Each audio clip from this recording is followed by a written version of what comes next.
Hello అండి. ఈ వీడియోలో పాలతో చేసుకునే రెసిపీస్ అన్నీ చూపిస్తున్నాను. పాల మీద మీగడతో చేసిన నెయ్యి, పన్నీరు, పాలతో కోవా, కలాకన్ ఇదేమో కలాకన్ అనమాట. ఇవన్నీ వీడియోలో చూస్తాను. ఇక్కడ పాల మీద మీగడతో తయారు చేసిన స్వచ్ఛమైన నెయ్యి అండి. పన్నీర్ కూడా చూపిస్తున్నాను. ఇక్కడ చిక్కటి పాలు లీటర్ తీసుకున్నాను. ఈ లీటర్ పాలు బాగా మరిగే విధంగా కలుపుకోవాలి. ఇలా కలుపుతానే ఉండాలి. పాల మీద మీగడ కూడా ఆ పాలల్లో కలిసిపోతూ ఉండేటట్టు కలుపుకోవాలి. ఇలా కలుపుకుంటూ ఒక హాఫ్ అన్ అవర్ పడుతుందిలేండి. సిమ్లో కలుపుకుంటూ ఉంటే దగ్గరకు వచ్చేస్తూ ఉంటుంది. ఓన్లీ పాలేనండి ఇవి, ఇంకేం వేయలేదు. అంటే కస్టర్డ్ పౌడర్ కానీ అట్లాంటివి ఏం వేయలేదు. కలర్ కోసం నేను ఇలాగ పంచదారని కొంచెం తీపికి సరిపడా, ఎవరిష్టం వాళ్ళది సరిపడా పంచదారని ఇలా ప్యాన్లో వేడి చేస్తే ఇది మెల్ట్ అయిపోయి కరిగిపోతుంది అనమాట. కరిగిపోయి కొంచెం కలర్ అయితే చేంజ్ అవుతుంది కదా, బ్రౌన్గా అయిపోతుంది. మరీ డార్క్ బ్రౌన్ కాదు, కొంచెం గోల్డెన్ బ్రౌన్ లాగా అవుతుంది అనమాట.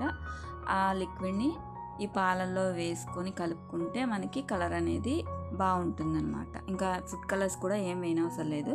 ఈ పాలు మరిగినా కూడా కలర్ చేంజ్ అవుతుందిలేండి. మళ్ళీ పంచదార వేస్తే వైట్ అయిపోతుంది కదా, అందుకని చెప్పి ఈ పంచదారని ఇలా కలర్ ముదురు పాకంలాగా రానిచ్చి ఈ పాలల్లో వేస్తాను. ఇక్కడ పాలు అలా వేడివేడి వేయటం వల్ల పాలేం విరిగిపోవు, దగ్గర పడిపోతుంది. చూడండి, చూస్తూ ఉండగానే దగ్గరకు వచ్చేస్తుంది. ఆ పాకం వేసాక కరిగిపోయి ఆటోమేటిక్గా ఈ మేకడిని గిన్నె చుట్టూ ఉన్న పాల పదార్థాన్ని మొత్తం అంతా దగ్గరికి చేసుకుంటూ ఇలా దగ్గరికి వచ్చే విధంగా కలుపుకుంటూ ఉండాలి. ఇందులో నేను పాల మీద మీగడ కూడా తీయలేదు. సో నెయ్యి వేయనవసరం లేదు, కావాలి అనుకుంటే వేసుకోవచ్చు. బట్ నేనైతే ఒక్క స్పూన్ వేసాను. అంటే దగ్గర పడినాక కొంచెం బాగుంటుందని, టేస్ట్ బాగుంటుందని చెప్పేసి ఒక్క స్పూన్ ఇంట్లో చేసిన నెయ్యనండి, అది కూడా వేసానమాట. వేసినాక కొంచెం చల్లారనిచ్చి ఉండల కింద చేసుకోవచ్చు, లేదు అంటే కోవా బిళ్ళల కింద చేసుకోవచ్చు అనమాట. మొత్తం చల్లారిపోయిన తర్వాత ఇలా దగ్గరికి వచ్చేస్తుంది అనమాట. సో దీన్ని ఇలా ఉండలు చేసి ఒక చిన్నగా ఇలాగా ప్రెస్ చేస్తే కోవా బిళ్ళల కింద చేసుకోవచ్చు. ఎంత బాగుందో చూడండి, చూస్తుంటేనే చాలా టెంప్టింగ్గా ఉంది. ఇది చేసి చాలా రోజులు అయిందిలేండి. నేను ఇప్పుడు ఎడిటింగ్ చేస్తున్నాను అనమాట. అంటే అన్నీ కలిసి ఉన్నట్టు ఈ కలాకన్ను, కోవా, నెయ్యి ఇవన్నీ పెడుతున్నాను అనమాట. ఇక్కడైతే పాలు అయితే ఇరిగిపోయినాయండి. నైట్ ఫ్రిడ్జ్లో పెట్టకపోయినా లేదా పాలు సరిగ్గా కాయకపోయినా ఇలా ఇరిగిపోతూ ఉంటాయి. ఈ పాలు అయితే ఎక్కువ వాటర్ ఏమి ఉండదు. ఏమైనా వాటర్ ఉంటే వడగట్టేసుకోండి. ఇలా ఇరిగిపోయిన పాలు పొయ్యి మీద పెట్టినా ఎగిరిపోతాయి. ఏమైనా వాటర్ ఉంటే దీనికి సరిపడా పంచదార, నేనైతే 3 స్పూన్స్ పంచదార వేస్తున్నాను. వేసినాక ఒక 5 to 10 minutes దగ్గర పడిపోతుందండి. ఇవైతే ఒక హాఫ్ లీటర్ పాలండి. పాలు ఇలాగా చేస్తున్నాను అనమాట. ఇరిగిపోయినాయి కాబట్టి చేస్తున్నాను. ఇంకోండి, ఒక 5 to 10 minutesకి ఇలా దగ్గరకు వచ్చేస్తుంది. కలర్ కూడా చేంజ్ అవుతుంది. ఇది కూడా చాలా టేస్ట్గా ఉంటుంది. అంటే ఇది ఇరిగిపోయినమ్మటే చేసుకోవాలి, లేదా పాలు విరగొట్టు కూడా చేసుకుంటూ ఉంటారు. పాలల్లో కొంచెం వెనిగర్ కానీ నిమ్మప్పు కానీ వేస్తే పాలు ఇరిగిపోతుంటాయి. ఇరిగిపోయినాక ఇలా వెంటనే చేసుకుంటే బాగుంటుంది. టేస్ట్ కూడా అచ్చు స్వీట్ షాప్లో లాగా వస్తుందన్నమాట.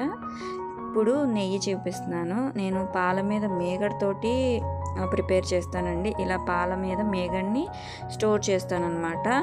పెరుగు మీద మీగడతో కూడా చేయొచ్చు. ఇలాగా ఒక 10 days 15 daysకి తీస్తూ ఉంటానన్నమాట. ఇదిగోండి, పాలు ఫ్రిడ్జ్లో పెడితే ఇలాగ మందంగా మీగడైతే కట్టేస్తుంది. ఇదైతే లిక్విడ్గా ఉంది, కానీ మీగడ ఫ్రిడ్జ్లో నుంచి తీస్తే కనుక చాలా గట్టిగా ఉంటుంది పాల మీద మీగడ అనేది. ఇదిగోండి, ఈ విధంగా ఉంటుంది. ఇదంతా పాల మీద మీగడే అనమాట. సో దీన్ని మిక్సర్ జార్లో వేస్తున్నాను అనమాట. ఇవన్నీ పాలేను. సో పాల మీద మీగడతో చేస్తున్నాను కాబట్టి ఈ వెన్న తీసేగా మిగిలిన పాలతో మనకి పన్నీర్ కూడా వస్తుంది. అదే పెరుగు కొంచెం తోడేసి చేస్తే అదొక రకం టేస్ట్లా ఉంటుంది. ఇది చాలా టేస్ట్గా, ఇది కూడా బాగుంటుంది నెయ్యి. ఇది మిక్సర్ జార్లో కొంచెం నీళ్లు పోసుకొని కూలింగ్ వాటర్ వేసుకొని ఇలా తీస్తే ఇదిగోండి ఈ వెన్న తీసేగా పాలు చూడండి ఎలా వస్తున్నాయో బయటికి. 1-2 సార్లు కడిగిన తర్వాత కూడా ఈ వెన్న పోసిన ఒకసారి కడుగుతాం కదా, ఆ నీళ్ళను కూడా మనం స్టవ్ మీద పెట్టేసేసి విరగ్గొట్టేసుకోవచ్చు. పొయ్యి మీద పెడితే ఆటోమేటిక్గా ఇరిగిపోతాయండి ఇవన్నీను. వీటిలో నుంచి వచ్చిన పాల పదార్థాన్ని మొత్తం స్ట్రైన్ చేసుకుంటే మనకి పన్నీర్ వచ్చేస్తుంది. ఇదిగోండి 1 టైం కడుగుతున్నాను. వచ్చిన వెన్న పోసిన మొత్తము కూడా ఇలాగా కడుగుతున్నాను. ఇది జస్ట్ ఓన్లీ పాల మీద మీగడ మాత్రమే, మీకు చూస్తేనే అర్థమవుతుంది. సో ఇప్పుడు ఇలాగ మొత్తము ఈ వాటర్లో ఉన్న వెన్న తీస్తున్నాను అనమాట. ఇప్పుడు వీటిల్ని పొయ్యి మీద పెడుతున్నాను. ఇదంతా పాలలో వచ్చిన మీగడని పక్కకి తీసేసి ఇది పొయ్యి మీద పెట్టి ఒక హాఫ్ చెక్క నిమ్మరసం మటుకు పిండుతున్నాను, వెంటనే ఇరిగిపోతాయి కాబట్టి. పెట్టేసేసి ఒక 2 మినిట్స్ పొయ్యి మీద పెట్టాము. ఈ పక్కనేమో వెన్న కరుగుతుంది, పొయ్యి మీద పెట్టాను. ఇటు పక్కేమో పాలు విరగొట్టి పన్నీర్ చేస్తాను అనమాట. అట్ ఏ టైం 2 అయిపోతాయి. సో ఇది ఒక 2 మినిట్స్లో పాలన్నీ విరిగిపోతాయండి. నిమ్మ చెక్క కూడా వేసాం కాబట్టి, నిమ్మరసం కూడా వేసాం కాబట్టి. ఇదిగోండి పాలు విరిగిపోయాయి, చూస్తున్నారు కదా. ఇప్పుడు నీళ్లు మొత్తం సపరేట్ అయిపోతాయి, పాలలో కొంచెం కూడా వేస్ట్ అవ్వలేదన్నమాట. వెన్న వచ్చింది, నెయ్యి చేసాము, అలానే పన్నీర్ కూడా చేస్తున్నాము. సో ఈ నీళ్ళన్నీ వడగట్టేసుకోవాలి. చూడండి ఇదిగోండి ఇలా స్ట్రైనర్తో వాటర్ మొత్తం ఇలా వడగట్టేసుకొని కొంచెం వాటర్ పోసి కడిగేసుకుంటే ఆ పులుపుదనం ఏమన్నా ఉంటే పోతుందన్నమాట. ఇప్పుడు దీన్ని కొంచెం వైట్ క్లాత్తో అంటే పల్చని క్లాత్తో వేసేసి గట్టిగా మూట కట్టేసేసి బరువు పెడితే పోతుంది. ఇదిగోండి ఇదంతా పళ్ళ నుంచి వచ్చిన వాటర్, ఇది ఇలా క్లాత్లో వేసేసి ఇలాగ టైట్గా చేస్తే ఇందులో ఇంకేమన్నా వాటర్ ఉంటే పోతుంది. అలానే దీన్ని కొంచెం గట్టిగా కట్టేసేసి టైట్గా దీని మీద ఏమైనా బరువు పెడితే ఇందులో మిగిలిన వాటర్ మొత్తం కూడా వచ్చేసింది. ఈ లోపు వెన్న మొత్తం కరిగిపోయినాక ఇక్కడ ఒక 15 మినిట్స్కి నెయ్యి కూడా తయారైపోతుంది అనమాట. చూడండి ఇలా నురుగు కింద వస్తే నెయ్యి రెడీ అయిపోయినట్టే. దీన్ని చల్లారిన తర్వాత దీంట్లో ఎక్కువ గోదావరి రాదండి, ఎందుకంటే మనం పాల మీద మేగడతో చేస్తున్నాము. తట్టు ఇంకా తరకలు అనేవి ఎక్కువ ఉండవు అనమాట. సో అందుకని చెప్పేసి ఎక్కువ గోదావరి కూడా రాలేదు. చూడండి ఎంత తక్కువ వచ్చిందో. చల్లారిపోయిన తర్వాత తేటగా అయిన తర్వాత చూపిస్తాను. ఇప్పుడు దీన్ని స్టోర్ చేసేసుకుంటున్నాను. దగ్గర నాకు 400 grams వరకు వచ్చింది నెయ్యి అనేది.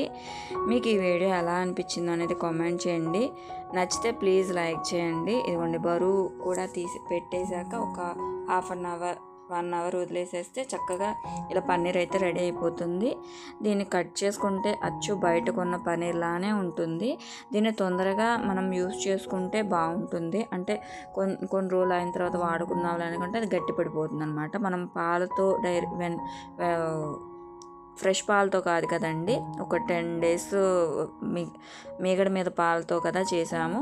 బట్ టేస్ట్ ఎగ్జాక్ట్ పన్నీర్గానే ఉంటుంది, కానీ తొందరగా వండేసుకుంటే బాగుంటుంది అనమాట.